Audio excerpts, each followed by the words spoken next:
Want to keep up with the latest in GT Productions activity? Then join our Patreon today. Patreon users will get early access to our videos, and even perhaps some sneak previews into what GT Productions is working on while getting episodes out. Our Mizari clan members will also get a chance to download our original soundtrack composed by Julian Alwyn Wilson. Hey, that's me! Don't forget also to like and subscribe to the GT Productions channel, as it helps us make a chance of things and a future for you hardcore viewers. With that said and done, enjoy the presentation! The following presentation is not suitable for younger audiences. It contains bad language, violence, and even touches up on sensitive subjects. Viewer discretion is advised. Auxillary the Grand Tour is property of GT Productions. While certain BGM and backgrounds are not the complete property of the series, other tracks, backgrounds, drawings, characters, and the entire plotline of Auxillary the Grand Tour belongs to Brett Keenan Evans and GT Productions. Please respect the following and do not use for intended gains. Thank you.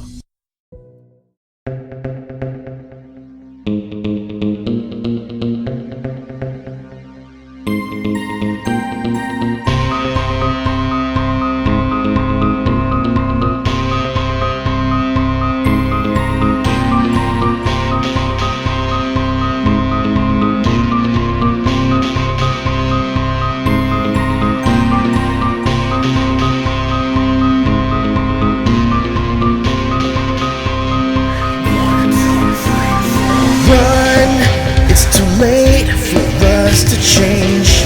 We're stuck in our ways. See the blood, witness the rage. Our demons have broken out of our cage. The innocent are victims to this. The sinful ones have become vengeance. It's too late to find another way. This battlefield is dismay. Clear the way, it's a battlefield now. Time is ticking away. Clear the floor, lay the souls to rest. Well, it's not a game, but an open portal to hell.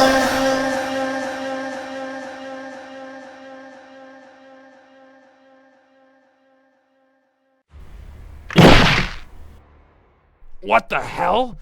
You were bluffing this entire time? Let's just say, your theory about me being weakened wasn't correct. I was just unsure if I wanted to go all out against a whelp like yourself, but I guess you proved your worth. So, I'm ready to prove something wrong in a theory. Ah!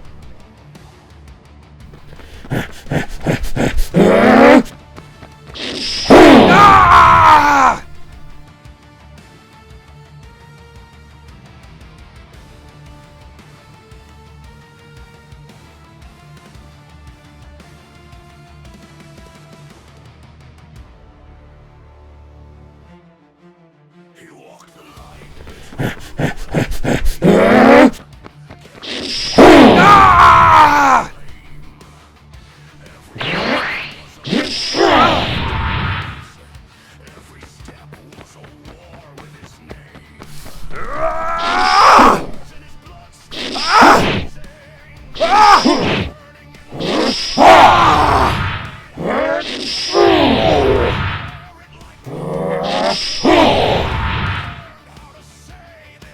So this is the infamous second form I'd heard about from Victor.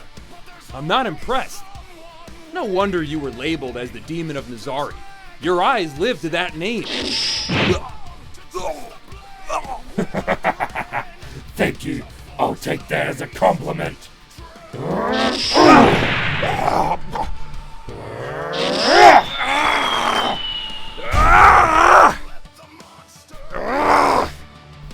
So, this is the second form then.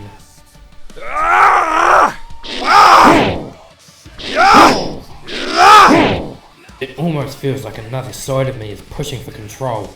It actually almost hurts to be like this. I need to end this fast.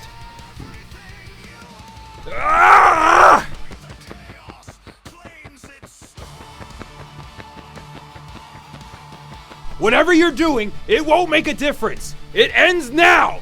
Ah!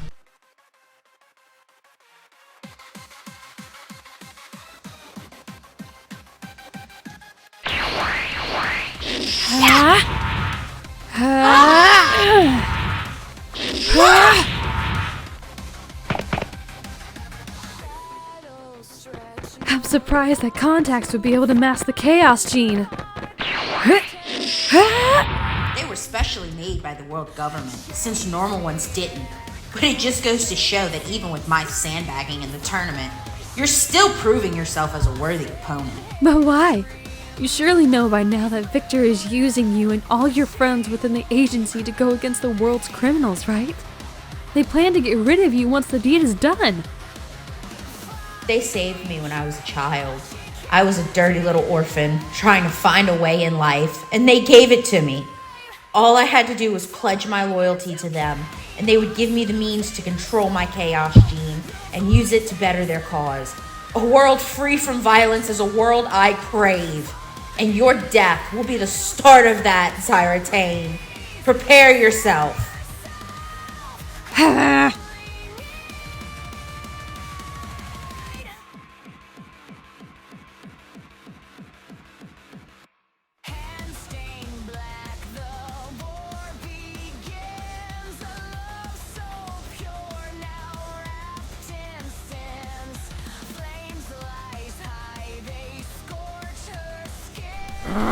Whatever you're doing, it won't make a difference. It ends now! Ah! Yes, this does end. Now! Yeah! Ah!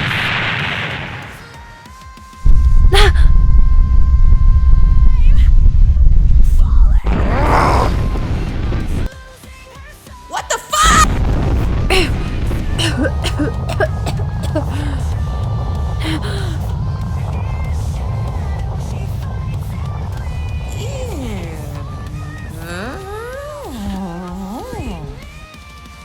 What the hell?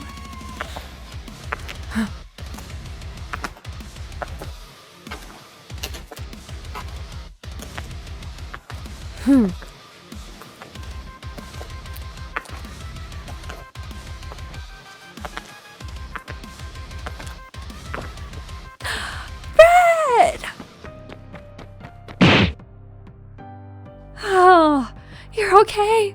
And different. What's with your eyes? Second form, all under control and ready to go. So that's the second form in its controlled state? It's really different and actually really pretty. In any case, we should probably go find the others. Wait, is that Mika Flourish from the German team in the tournament? Yeah. She said she wasn't the only one among the tournament lot that were part of the world government spying on us. Brett, Pablo here. The others have managed to finish their fights up and want to meet up with you. Where are you? Conference room B.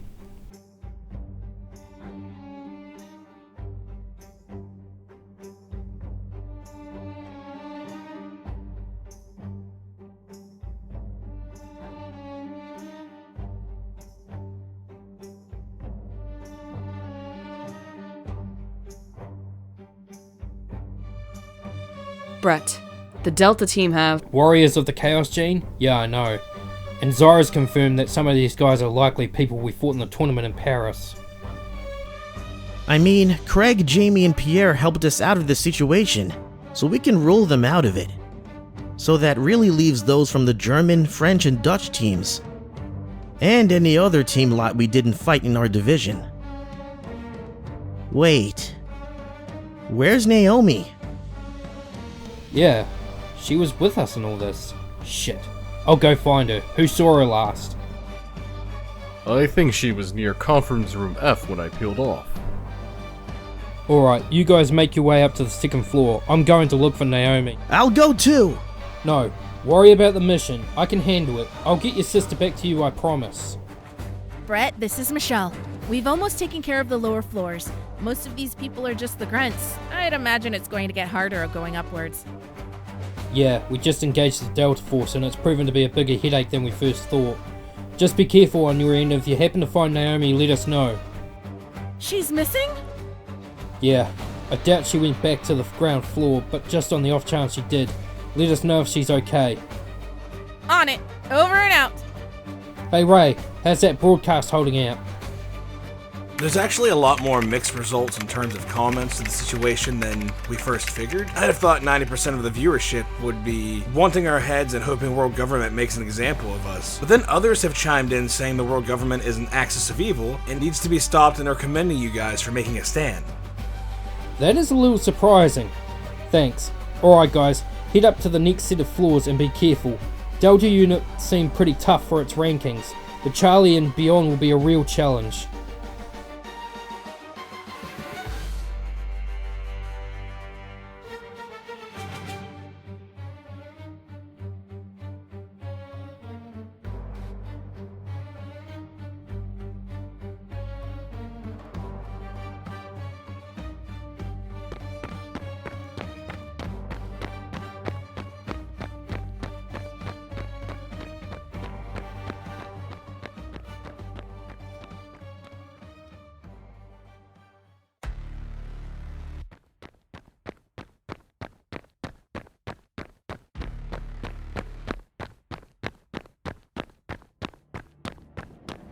Shit.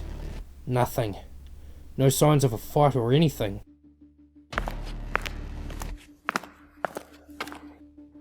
What is it, Brett? We have Naomi. If you want her back alive, come seek me out on the 3rd floor in the rec room. And if it's you, Brett Keenan Evans, reading this, come alone. I have a score to settle with you. Hope to see you soon. Your worst nightmare. CN. It's signed with a kiss. So, whoever the CN is, has Naomi hauled up in the rec room. I want you to go alone, Brett. Are you going to do that? It could be a trap or an ambush. Yeah, more than likely, but I can't leave Naomi to their hands. God knows what they plan to do to her, and if they want me so badly, I'll hand myself to them. I can handle it. But if I think about it, I have an idea who CN is. And if it is, I know 2 people that would be quite eager to chip into this fight too, if you catch my meaning. Yeah, I'm having my own hunch on that too. I'll notify them right away. Alright, I'm off.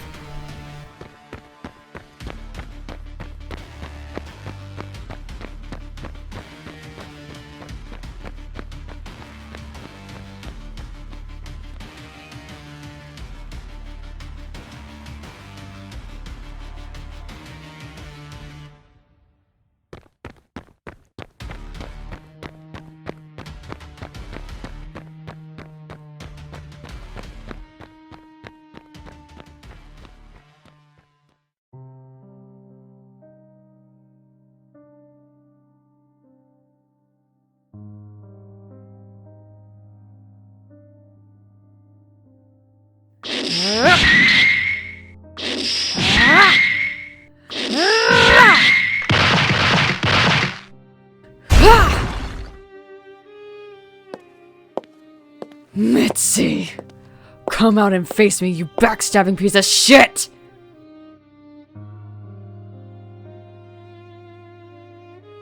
Brash as always, Lace. You seem well. New haircut. Suits you. But then we both know why you had your hair long in the first place. I just don't understand any of it. Anything at all. I thought you were my friend. My best friend. But all this time you were using me. As what? A potential cash grab at the idea I could have been the big break in the story of the Chaos Gene? You're right on one thing, Lace. We were friends. And, even admittedly, best friends at that. So that begs my burning question. When did that change? Was it when Brett Keenan Evans came into the picture?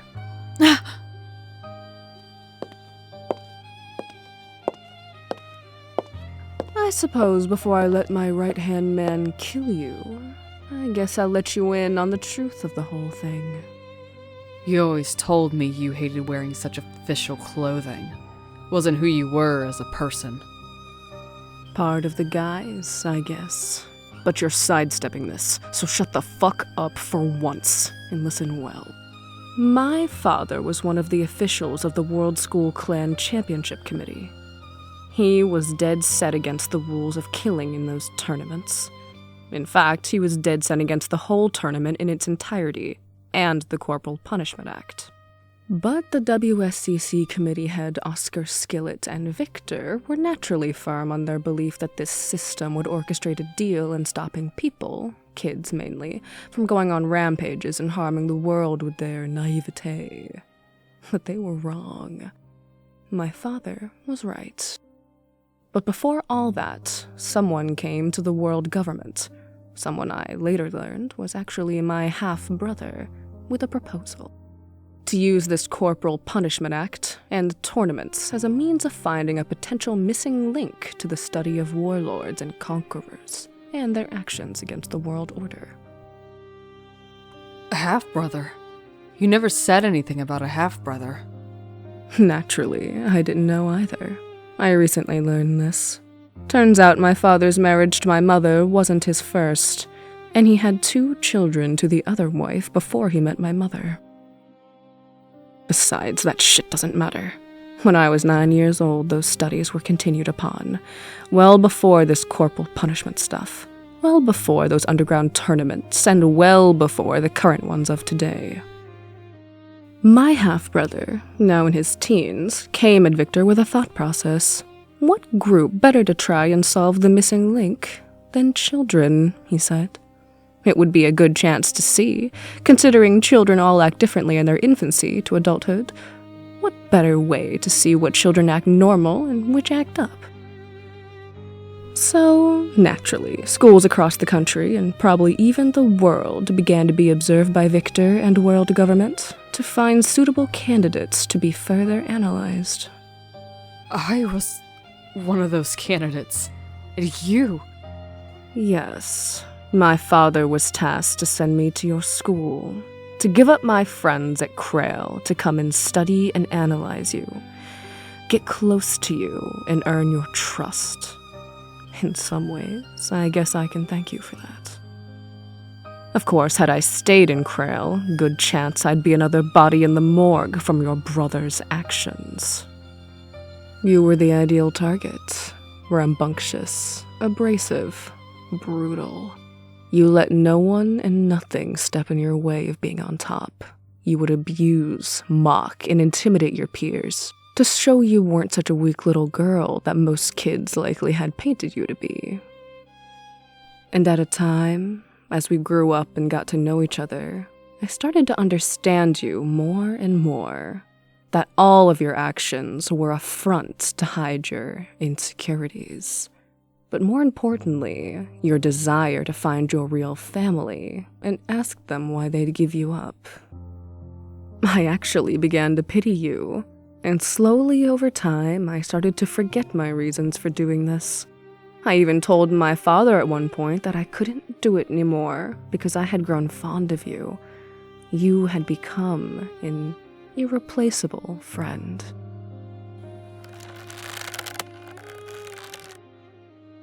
Then, of course, you made that broken promise to me the day your murderous piece of shit brother murdered my mother. But no, rather than do as you intended and attempt to kill that piece of crap, you enlisted him into our clan. The clan that I helped you build from the bottom up after you killed the old leader. Then, you and those so-called friends of ours stopped relying on me. Stopped asking me for advice. Stopped turning to me for information about other clans. I had to pipe up to do so. Otherwise, you just went to him. Why didn't you say anything? I would have listened to you. I would have told him to stop going to Brett for advice as it was your job. And that's the other problem. You turned our friendship into a job. It was my job to be the clan's snoop. It was my job to be the clan's analyst. It was my job to ensure we kept to the rules and regulations. You used me. Then you stopped doing that when I became of no more use to you. Then, of course, the day you found out that Brett was your brother and you learned he killed your parents, I thought this was going to be my lucky break. I thought you would lash out at each other, sever ties, and in doing so, you'd remember your promise to me, and you'd have killed him. But no, you, for the first time in your sad, pathetic life, actually grew a spine, and you attempted to make things right between you. And that was when I finally made my decision. I didn't have to confront you about a choice. That night I came to you and asked you how you felt about everything.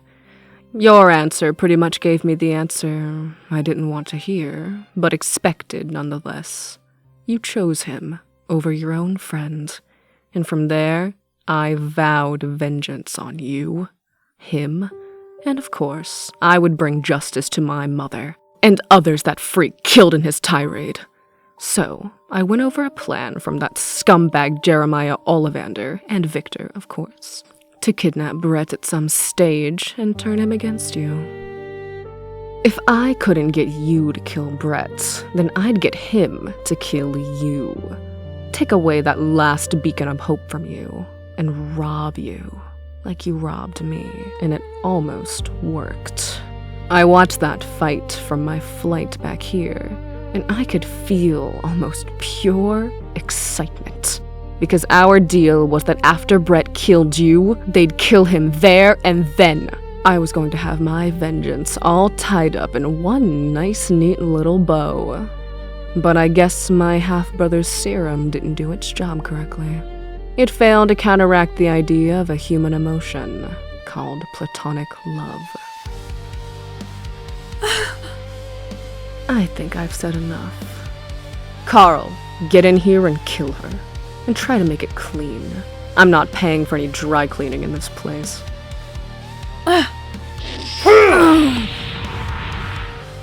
Laceline, meet Carl Jorn, leader of the Alpha Unit, the most powerful agent world government has to offer. I'd wish you the best in this fight, but this guy would even snap your almighty brother in two. So, have fun with that. And for the record, between you and I, this is going to hurt me far worse than it's going to hurt you. But naturally, I'm lying. Anyway. I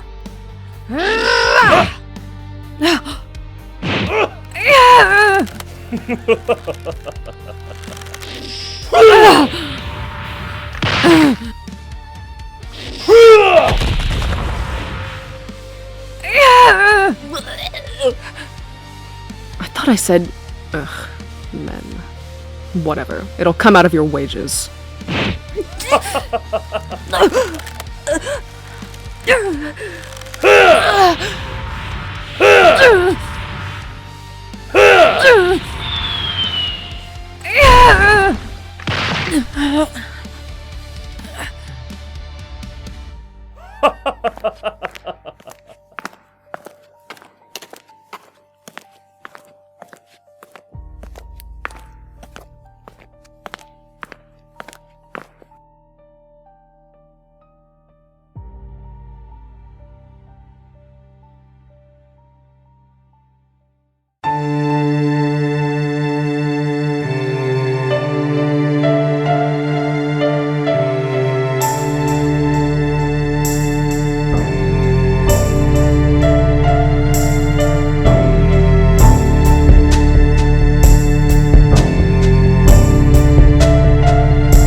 I've managed to find Dr. Isaac Kamarov and has decided to have a one-on-one with him to find out what his take as the situation is. Meanwhile, Lace is up against Carl Horn and her former best friend Mitzi. I am certain she will pull through. Next time, the fated meeting with Kamarov. Mitzi's final stand. Wait, was that? No way.